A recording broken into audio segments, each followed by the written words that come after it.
Hey guys. Do you like this? Do you like this mic setup? I'm channeling my inner Daniel Green. Built. There are plenty of children's fantasy series that kids of the late 90s and early 2000s remember with great fondness. Warrior Cats, Animorphs, The Guardians of Ga'Hoole, The Ranger's Apprentice, Percy Jackson. But my favorite series, and not just my favorite when I was a kid, but one of my all-time favorite fantasy book series, does not seem to get the recognition that those other series do. It seemed to have dropped out of the nostalgic early 2000s cultural zeitgeist, or maybe it was never there to begin with. And I want to know why. So I've enlisted the help of some family and friends. My name's Zahro. I'm Zen. Hello, I am Kay. Hi, my name is Hannah. To help me figure out what happened, and to help me tell you why you should read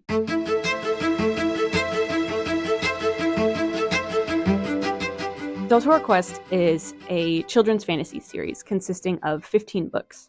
It was written by Emily Rodda, which is the pen name of Australian author Jennifer Rowe, and they were published between the years of 2000 to 2004. The series actually consists of 3 separate series, the first being 8 books long, the second being 3 books long, and the third is 4 books long. The books have sold over 15 million copies worldwide, been translated into a bunch of different languages, even had an anime adaptation. Yes, I've seen it. Yeah, it's not very good.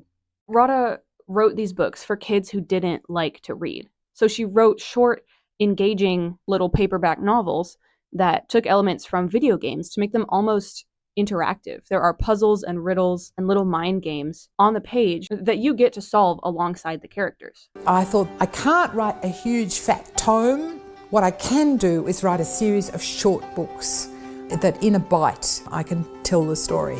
And the books were made so people who like video games more than books would have an easy time reading it. I wasn't a video game kid, but I was very bad at focusing. I remember absolutely loving the puzzles. The scenery interactivity that's so on point. Each book has a lovingly crafted, grotesque, and beautiful cover, airbrushed to surreal perfection by illustrator Marc McBride. McBride actually cites Warhol and H.R. Giger as inspirations for his work. I have the books in these bind-up editions, so 3 books, 1 for each series, instead of the individual paperbacks that they were originally published as, which unfortunately means I don't get to own all the beautiful original cover art. But that art attracted weird kids to these books like flies to honey. I remember being drawn, like many people, I'm sure, drawn in by the covers because they're so incredibly detailed and interesting. The front covers, they're so beautiful, so grotesque. I saw the front art and I was like, I need to read that. The tagline for this series is Deltora is a land of monsters and magic, and a truer tagline has never been written.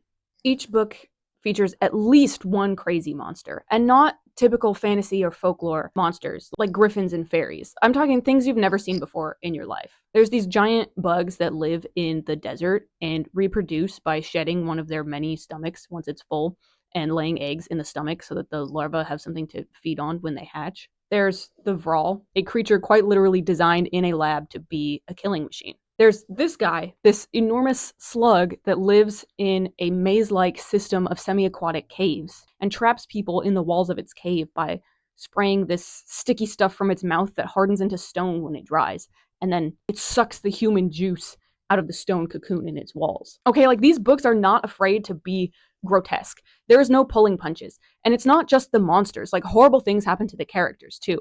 There's a scene where the 3 main characters are trapped beneath a mound of decomposing bodies.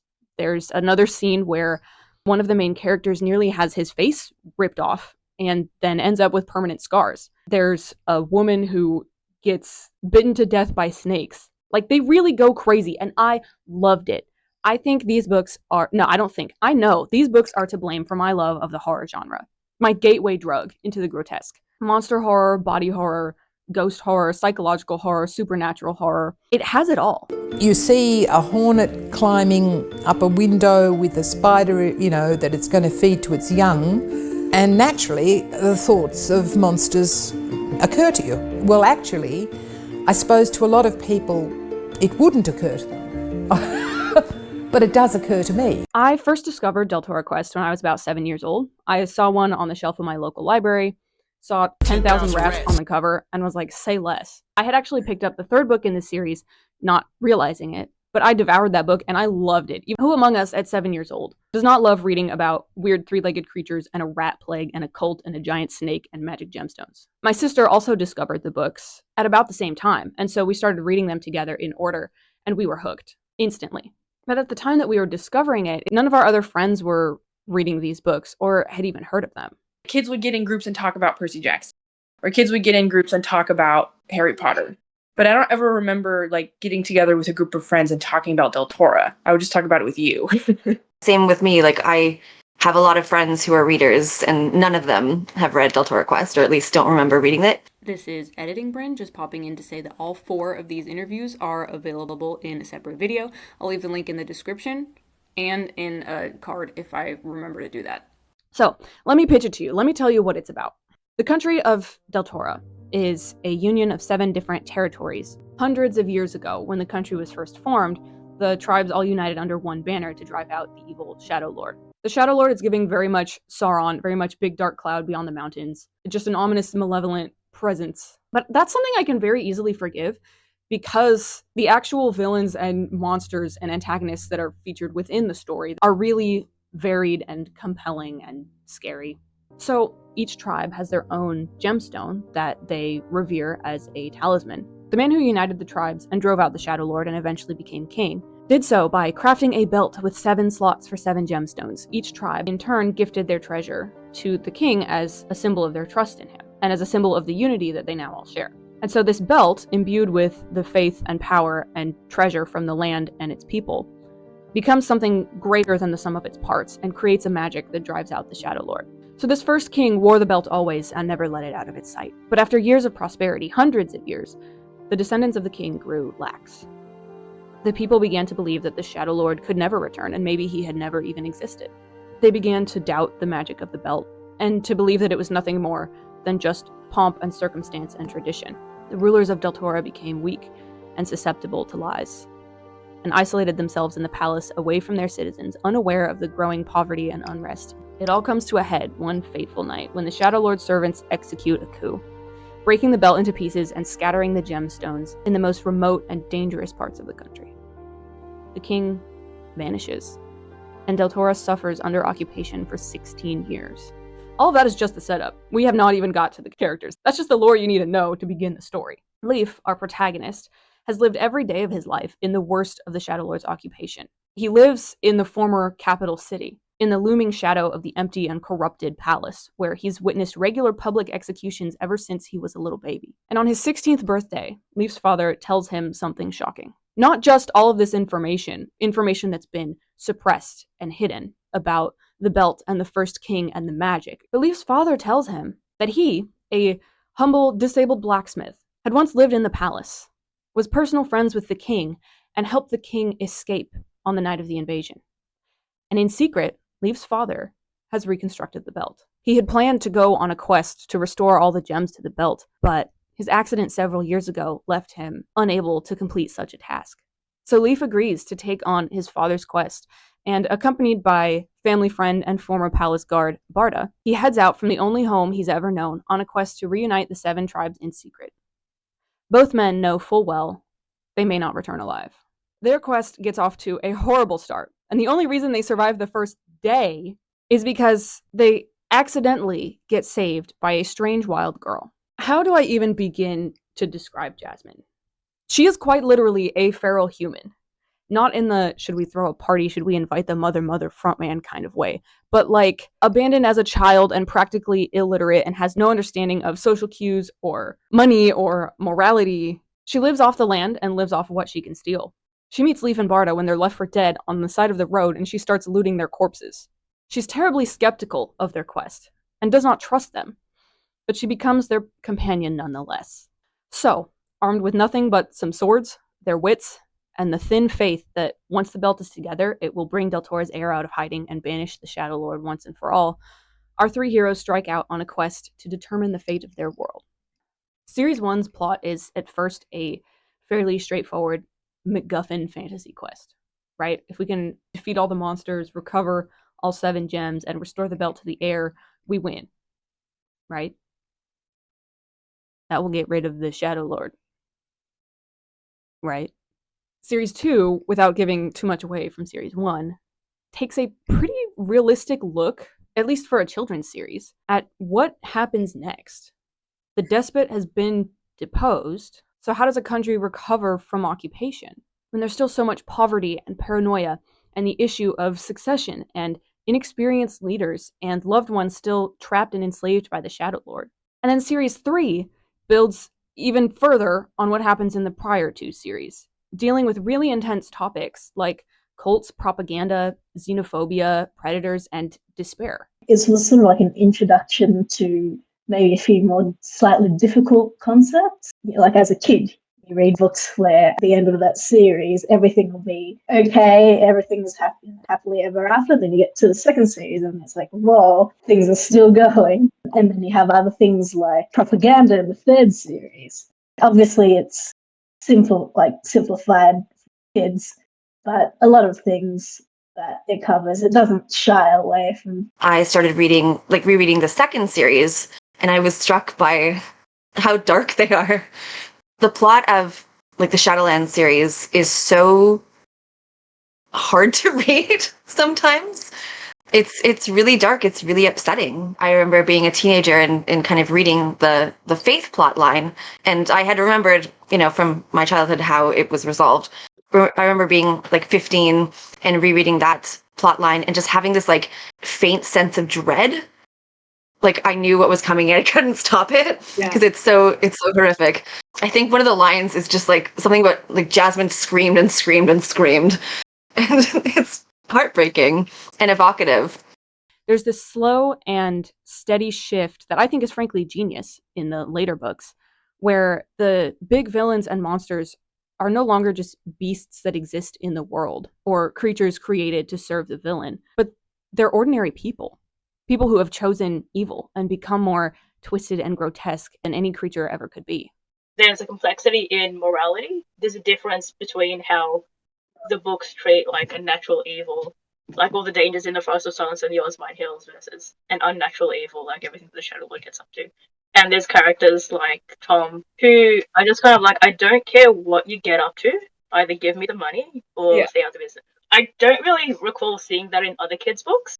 It's either this person's bad, this person's good. Even Jasmine, she has her moments where, book 3, when she's about to kill Reese, and Liv's you can't kill him, he's unconscious and unarmed. And then she's he would have done the same thing, it's fine. So yeah, I don't recall getting that in other kids series.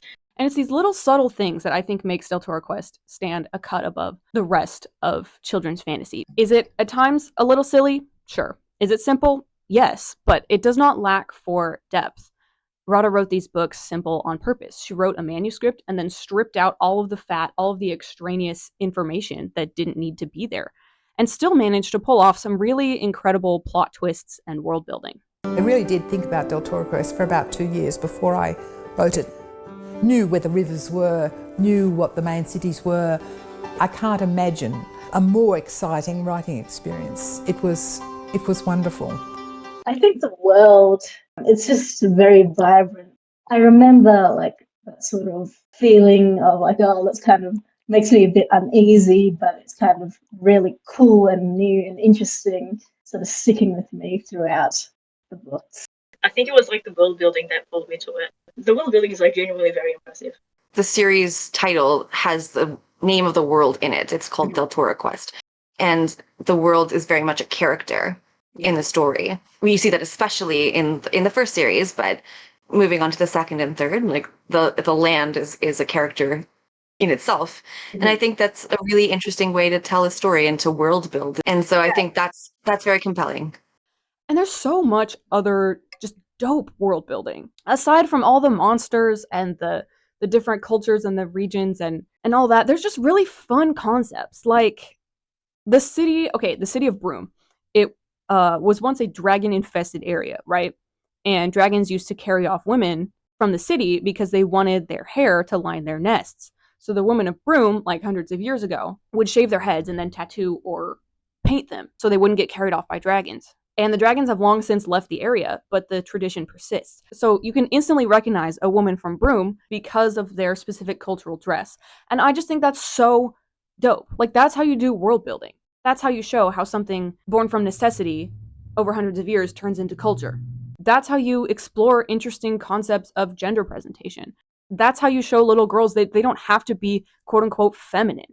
I think that was the first time ever that I was shown the woman can be bald. Like, shout out to my bald wife, Lyndall of Broome. It's a children's series, but it doesn't really hold your hand. It's written for children. It reads like a children's book, but it kind of allows the reader, the target audience being a child, to kind of come to their own conclusions about the characters, about the world, and also about their participation with the story, like the fact that it's literally interactive. And while by design, the premise and the writing are simple, the story does not lack for tension or depth. Some of the best plot twists of anything I have ever read are contained in these books. And I cannot say any more on that, because to talk about it would be to spoil what makes these books so great. I think plot twists that exist in Deltora Quest are very unlike plot twists that exist in almost any kind of fiction, especially children's literature, for sure. Every couple of books, you're like, what? Yeah, it's one of those books that actually reading it again, it's a different experience in a good way. And knowing how it ends or like what the plot twists are, you're like, wait a minute, I'm seeing things I didn't see before. One thing about Rada is that she's gonna put a plot twist in there. At the 11th hour, it's gonna recontextualize everything that you thought you knew. And she pulls that off in almost every, not even just Deltora Quest, like almost every series or story that she's worked on. To my memory, I don't think there's been a Rada plot twist that has ever not worked for me. Yes, it never feels like a rug pull. Right, yeah. I mean, in this day and age when so much of writing is just for the shock value, it's really phenomenal to see well-crafted literature for children that pulls off some of the best plot twists I have ever read. Yes. It's like jump scares in horror, right? Like if you watch a movie and the whole movie, the scares come from jump scares, it doesn't make a good movie. Same with plot twists. If the whole point of a story is like this big reveal that suddenly kind of turns the story on its head but doesn't make sense, it's not a good story. But with the plot twist, especially Return to Del is just like bam, bam, bam of these 3 or 4 just amazing kind of surprises that in hindsight are pulled off so well and make so much sense. The mysteries as well, they're all very solid. Again, I think another thing that sets Rada apart from other authors is that she was also an established mystery writer, both in adult and kids fiction. She's obviously really good at mystery and at plot twists as well. When you think too hard about it, it also doesn't fall apart just in terms of plot twists, but also in terms of decisions that characters make. The characters are all really enjoyable, and they all have their own little arcs to go through. And they don't just grow as individuals, they grow in relation to each other. They go from strangers to friends to family. And I really love them. I feel like I grew up alongside them. The characters are all delightful. The connections between the characters, the dynamics, I think are really interesting. Like, it's a strange series. Yeah. And I think what makes it interesting are these strange connections between the characters. I really enjoyed the relationships between Leaf Barda and Jasmine and just watching their friendships grow and develop and how they process different challenges and how they each grow individually, but also as they grow together. Like Leaf, for example, watching him go from just a dumb teenager to a kind and even wise young man, I'm like, that's my son, and I'm proud of him. Specifically, in one of the earlier books, like book 1 or 2, there's a scene where something happens that makes him cry, right? And he's so ashamed and embarrassed by this and does not want to let Barda see him cry. He's ashamed of what this older, like, soldier mentor figure is going to think of him if he shows weakness in front of him. And then all the way down in book 8, something tragic happens, and Leaf cries in front of everyone and doesn't care who sees it and is not embarrassed to cry because he's not embarrassed to let himself feel sorrow openly. It's really sweet. Like, he's honestly such a sweetheart of a character. There are so many characters that I think are written in such real ways. Like, they really read as real people. Obviously, Leaf is a massive example as the protagonist.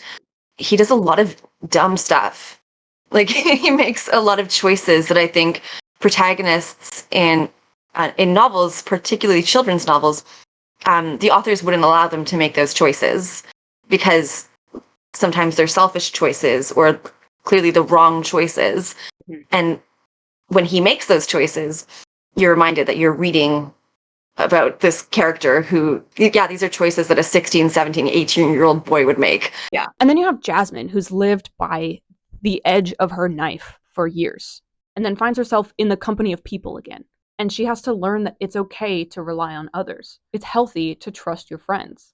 She never loses her edge and her intensity and her strong opinions and her sharp instincts, but she grows out of her hostility. I remember being brought in specifically by Jasmine. I was very shy as a kid. I read all the time, and I think I was brought in by this character who had a self-confidence that was almost to a fault. And even as a young kid, being kind of interested in this character who had this confidence that was well deserved, but also had an ego. But I think this is the first time I had encountered a character like that. This very strong young girl who kind of sucks sometimes. And I remember just being, as like even a kid, just being like, oh, this is different. This is very cool. Yeah, I remember feeling kind of a similar way about Jasmine. Like, I remember feeling like Jasmine was real. Like, she's written so well that she feels like she's a girl that I know and not just a character in a book.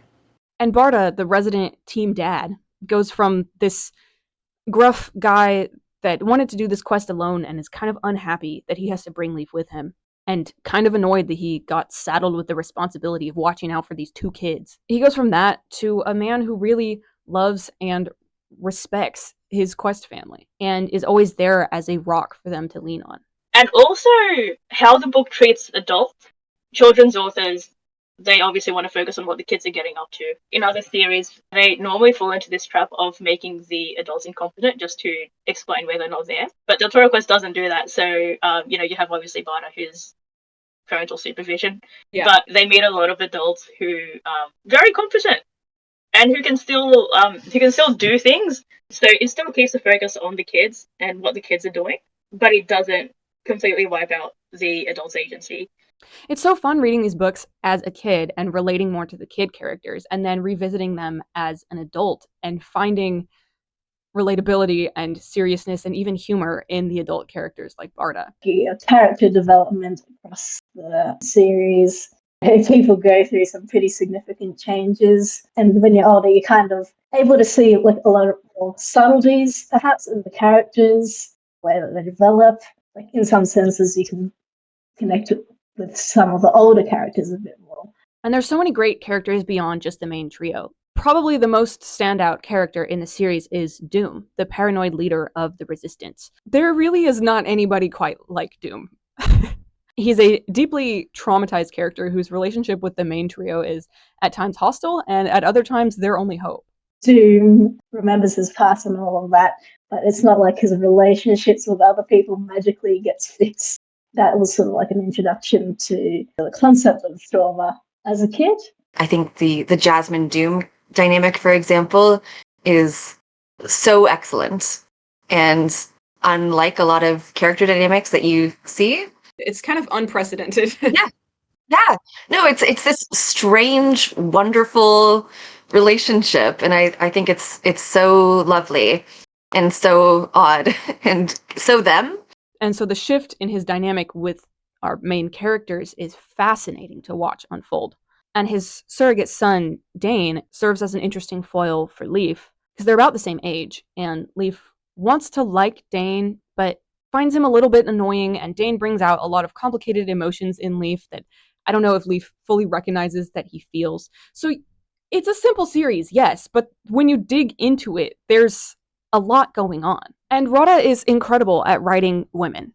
Obviously, Jasmine is her standout character because she's the female protagonist, but deltora is a land of magic, monsters, and gender equality. No woman is ever belittled by the story for what she can and cannot do, or for people's expectations of who she should or shouldn't be. Women can be heroes, villains, warriors, mothers, scammers, sages, sorceresses, leaders, lovers, liars. They can be old, young, beautiful, ugly, pregnant, heroic, cowardly, kind, vain, humble, supportive, cutthroat. They have agency, they have strong personality. They're never shafted in favor of the men.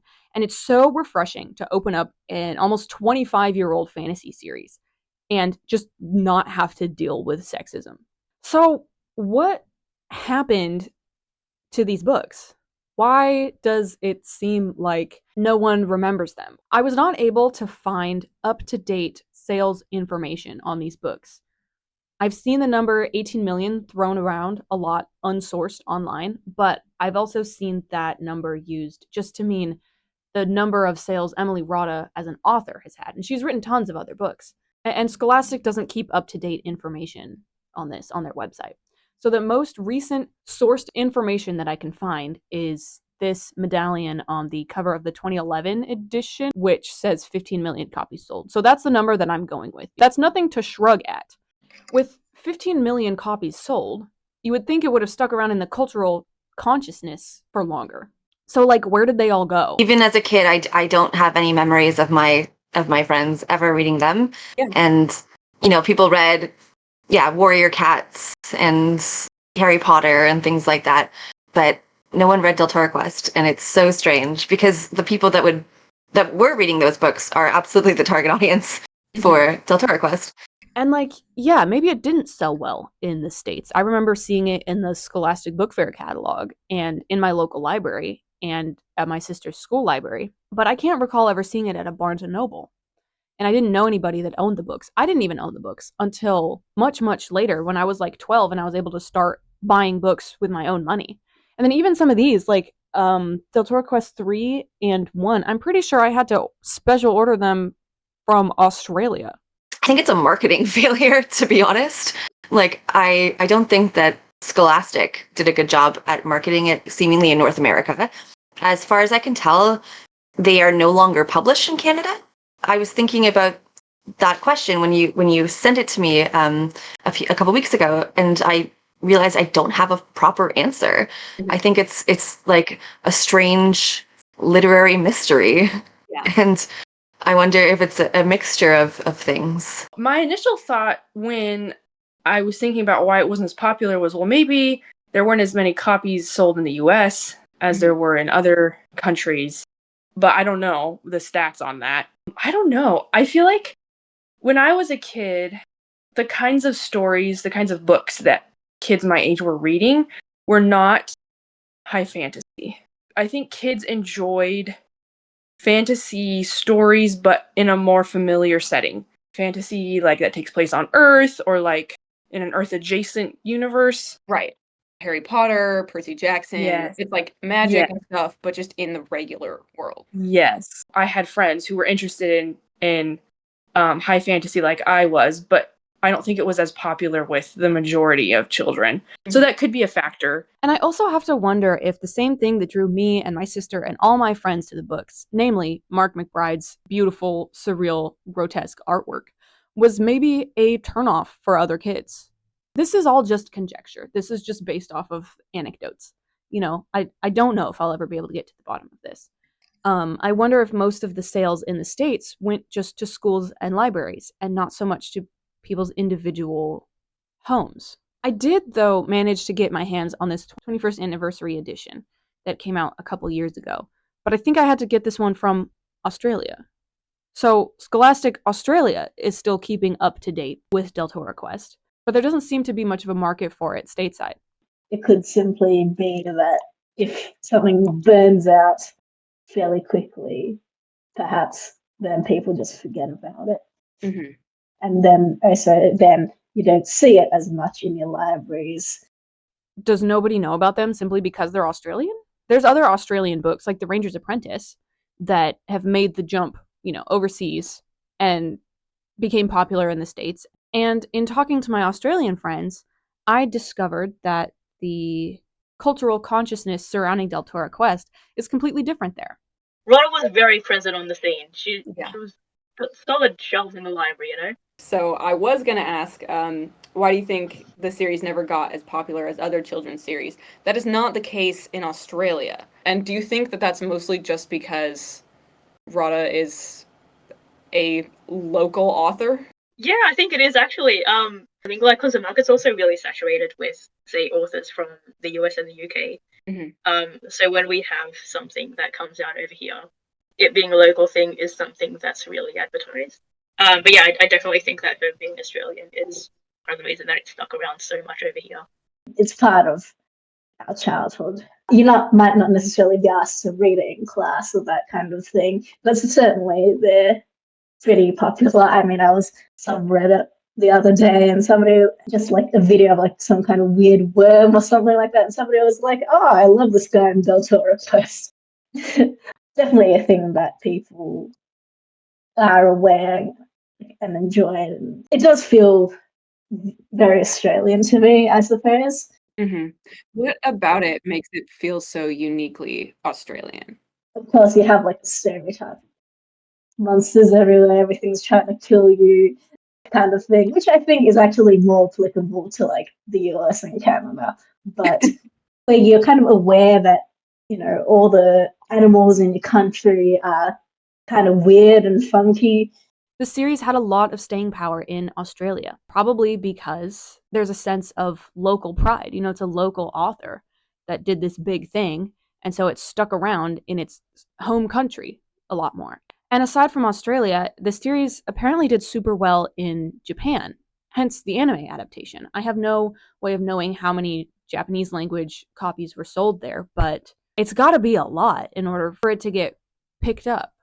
So, while Deltora Quest's sales numbers are quite high, I think due to a combination of a failure in marketing in the United States and Canada and the huge boom in success in Australia and Japan, kind of skews the numbers. So those of us that enjoyed the books in the States feel like we've found this hidden gem that was forgotten, whereas in the home country of Australia, everybody still knows it and loves it. So why should someone read Deltora Quest? It's just really good fantasy. It doesn't fall apart when you think about it too hard as an adult. Very solid writing. It's just a great romp. I mean, what is there to say other than monsters are cool, puzzles are fun, plot is wild. It's just seriously enjoyable. As an adult, I think what kind of drew me back in was how well they hold up. Like, these are still compelling stories, and yeah, I'm not the target audience at all. It's one of those stories that was so obviously written with intent. From the very first book, you know who these characters are. Even though it turns out you actually don't know who a lot of them are in the end, but you know who they are at their core. And I think going into a book with characters that strong, especially the first book where half of the book is a prologue that, sets the tone but doesn't really come into play until the last book of the first series.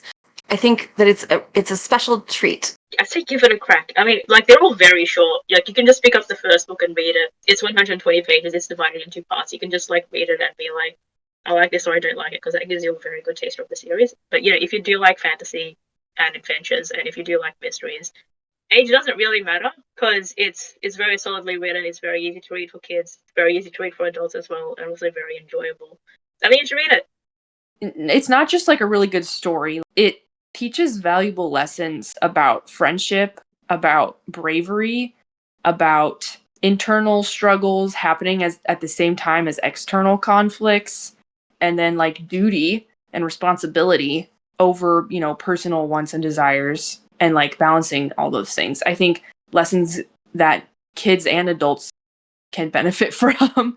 It's hard to recommend a series or a story that you really enjoy, because it impacts you so much, like on a personal level. You're like, I want other people to be impacted on this personal level too, but it's hard to like explain in depth how much it means to you. I like that it takes risks, and I think that's very cool.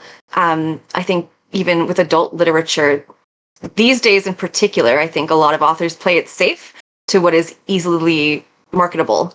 I could make my own video about like book talk and bookstagram and the things that I don't like about those sides of social media. But I think we're seeing a lot of that, just like easily packaged fiction. And I like that Rada took a lot of risks and had these plot twists that might have like just totally broken the reader base and kind of turned people off of the books. Yeah. That's huge and that's risky. And I think it's impressive. And I think that it holds up because it's still brave to this day. And not a lot of authors would risk that. It's a really special story with very special characters who feel real. And I think that's appealing to anyone of any age. These books are really for everyone, because when I think of the 3 major times that I read them, right? I first read it when I was 7 years old, and I was like, yay, monsters. What do you mean this plot twist happens at the end of the book? Reading it as a 12-year-old, I was like, wow, I don't remember literally any of this like subtext. I remembered most of the main plot points, but like, yo, that was crazy. And then when I read them again at like 17, I felt like I really understood them. Like I was just seeing them with brand new eyes, and I was taking things more seriously and looking at things more realistically. And I was just like, whoa, what 17-year-old Leaf is going through in this book, like I'm going through that right now. And I feel that and I can relate. I'm right there in the trenches with you, boy. And when I reread them when I was like 16 and 17, I was actually reading them out loud to my entire family. They make for really good read aloud books. My youngest sibling was, I think, 7 at the time. My parents were like in their 40s, but no matter what stage of life we were in, we all really enjoyed the books. And it was such a fun experience for us as a family to read it over summer vacation. And it's not like my parents just listened to me read and it went in one ear and out the other. Like I can remember a couple different times where both of my parents separately would pull me and Kay aside and be like, hey, here's what I think is going to happen next. And then we would just have to be like, oh, that's a good theory, can neither confirm nor deny. You know, so my parents were engaged with the plot. And I remember when we finished the series, my mom specifically was like, that was way better than Harry Potter. And I was like, based. If you have someone young in your life, a kid, a younger sibling, a niece, or a nephew, read it with them. I guarantee you'll both get something out of it. And what you get out of it will be different, but I promise you will have a good time. While they're out of print and hard to find copies of, I'm certain your local library has some floating around somewhere. So read it with a kid, or read it on your own. They're fairly short reads, but they're just so much fun. The tone of the books is very dark, it's very grim. There's danger, trickery, and monsters at every turn, but it never feels hopeless. There's a repeated line in the last book that has always stuck with me. Despair is the enemy. Do not let it defeat you. To give in to despair is what the enemy wants, but as long as you are alive, you have not lost. As long as you are alive, you have hope. If you are just looking to escape for a couple of afternoons and be transported to a beautiful world full of the grim and the grotesque, and monsters and magic, and hope and horror, read Deltora Quest. Let the plot twists shock you. Embrace the tropes. Become fascinated by the monsters. Fall in love with the characters, just like I did as a kid, and I'm still in love with them now. The world is a dark place. There's monsters at every turn. But nothing evil can stand a chance against faith, joy, hope, luck, honor, truth, and love. I think one of the great things about books is you might read a book at one age and then move on a couple of years later, you might read it again. And in a way, the book is different because you're different. It's a sort of alchemy that occurs between storyteller and reader, I think, and I find that very fascinating. The beautiful thing about a fantasy world is that if things aren't going well for you, you've got this other place you can go to. A lady wrote to me and she said that her mother, who had been a great fantasy lover, was now old and was dying. And she said, I had this idea and I started taking in Deltora Quest. While we were there, while we were in Deltora, she said there was no pain, there was no fear. It was wonderful. Things like that made me feel pretty good.